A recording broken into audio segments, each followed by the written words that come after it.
Yo'qmasa ham ayting aka.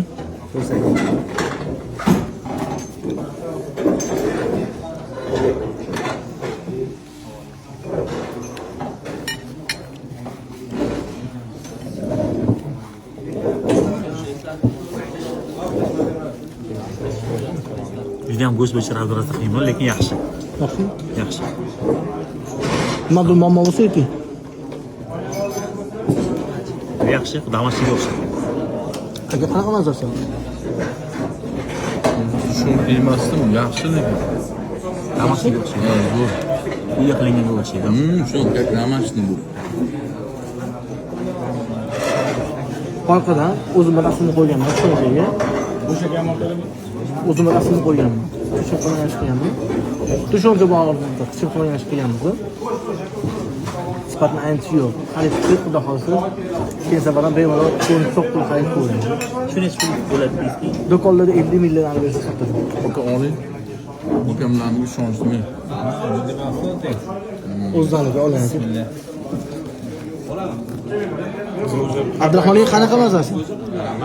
Men Xorazmda olib yeymiz olib, diyetaga ham, nimaga ham kaloriyalar to'g'ri keladi. To'g'ri dietada yurgan odamlar ham bemalol iste'mol qilsa bo'lar ekan. Qanaqa mazasi? To'g'ri aytaman, bir 2 oyoqdan og'rimaydi. To'shonka oldim, nomini eslamayman hozir.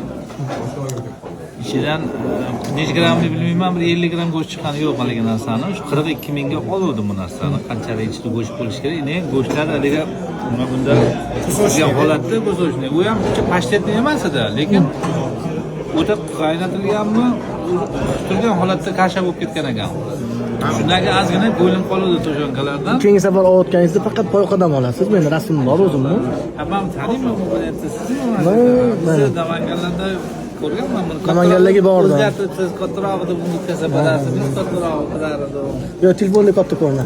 Yo, men o'zim ko'rdim, mana sal ko'rganman. Birinchi safarga ketganimda menga taklif qilishgan, Xitoyga chiqqan 17 top chiqqanman. Meni yonimda 4 ta oshxona bo'lgan, 4 ta bo'lganmiz o'zi. Faqat tushonka bilan kun ko'rdik. U yoqda ovqatlarga tusha olmadik. Xitoyga safarga chiqayotgandagi o'sha joylar ovqatiga ko'nik olmaydigan Vyetnam, Tailandda boshqa ovqatga ko'nik olmaydigan davlatlarga olib ketishni tavsiya qilamiz. Men birinchi Xitoydan olib boshlaganman, hozirgacha uyda ham yeb turamiz. Och bo'lsin. Rahmat, rozi bo'linglar. Charchadim.